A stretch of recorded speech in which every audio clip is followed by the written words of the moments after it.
Good morning, all. It is October 28th. And so, what am I going to do? I'm going to remind you that you need to read Proverbs chapter 28 today. So, I had a job interview yesterday. That went well, so I will be starting a new job soon. That is definitely a good thing. So, just putting that out there. If any of you all are my customers that I dearly love y'all, gonna miss y'all, but gotta pay the bills.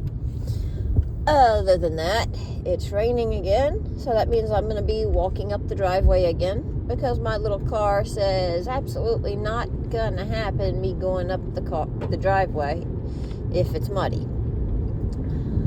So I'm driving to the way to work. It looks like a lot more leaves are starting to fall on the road, sticking to the road wet.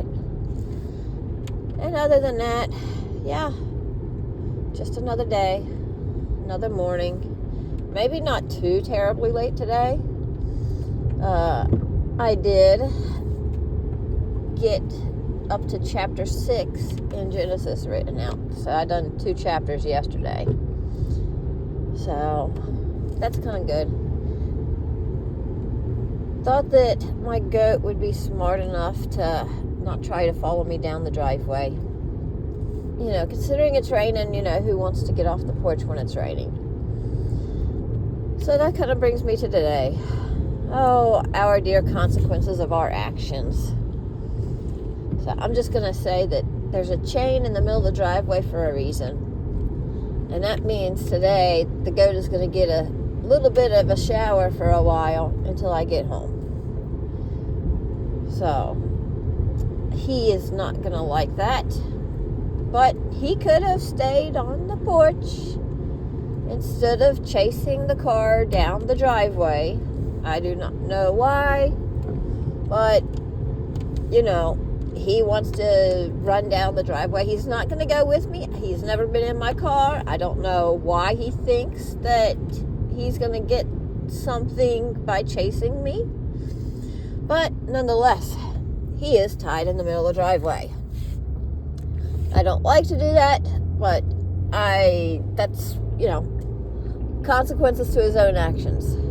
He will be turned loose as soon as I am walking up the driveway. And then I'll deal with him being a pain in the butt, pestering me for the remainder of the walk up the driveway. So, there's that. So what about your actions and the consequences of those actions? That's something to think about. I know that the people that I work for tried to tell me that they were going to need 10 to 15 days notice to hire somebody new to fill my position if I left.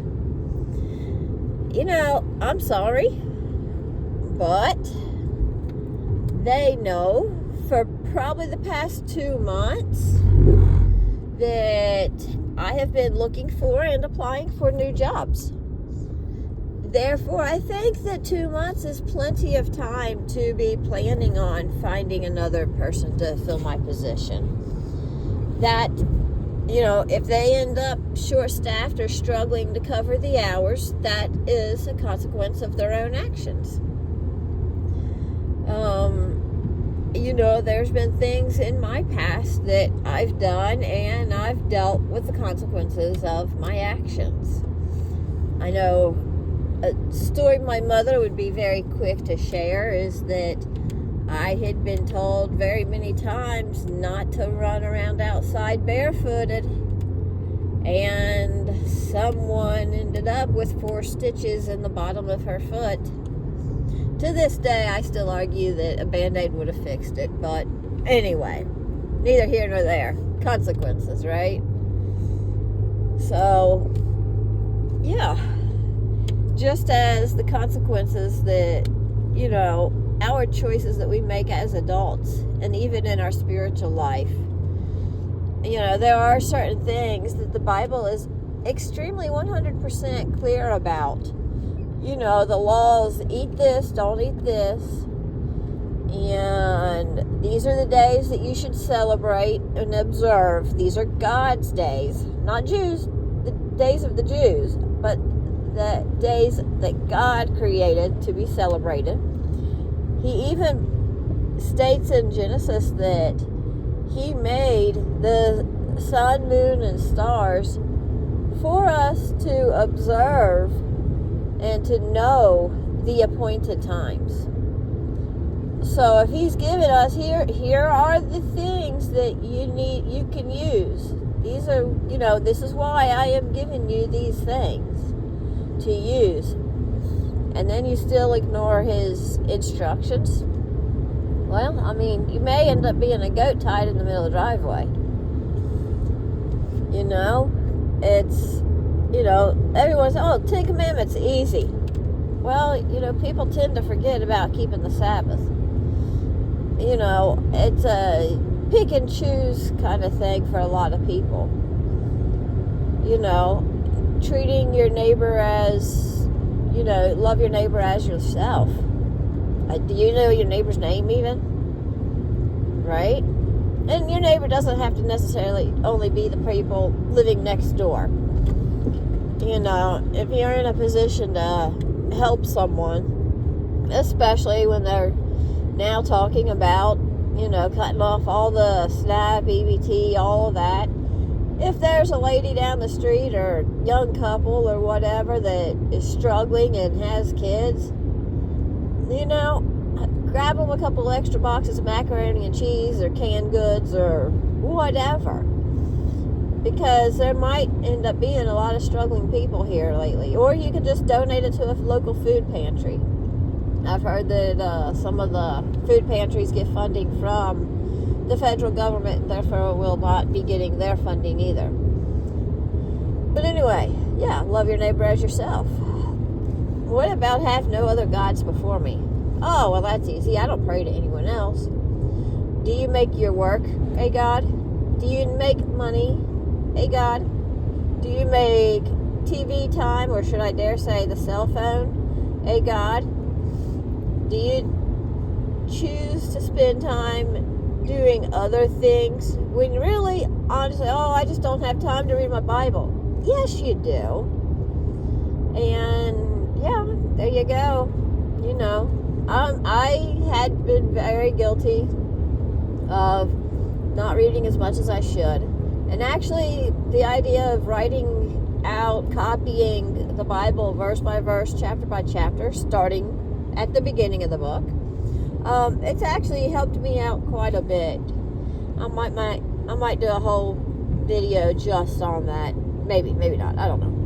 But, instead of when I'm trying to zone out, calm down, when I'm feeling overwhelmed, upset, mad, wanting to cry, all that stuff, when I'm at home, because that's where I keep my notebook at, instead I have been now taking out my notebook and starting just to copy, verse by verse, and it's actually helped me quite a bit. I can, I have had questions come up that I would not have thought of just by, reading it. Just as an example, one question is, if the men of God, Genesis chapter 6, or 5 maybe, 6, if the men of God actually came down and took for themselves wives, well, in that day, the fathers of the daughters actually were supposed to be protecting them, right? They're covering. So that's why I posed the question, did the sons of God, as it's written in the Bible, actually go to war with and abduct or take the women, the human women, like that? Or did they bribe the men that were supposed to be protecting their daughters? Or what was the deal there? So a lot of people, a couple people that I've spoke to, they said they kind of tend to think towards they it may have been a war and they basically just, captives of war, took the women that way. So, anyway, consequences of their actions, the whole world flooded. So that's, something we said there. Even, it doesn't even have to be bad consequences. The consequences of me writing my Bible is I have been calmer, or things like that. So, just today, at least for today, start thinking about the things that you do in your life or habits that you have, and think about the consequences, weigh out the consequences. Are they good consequences or bad consequences?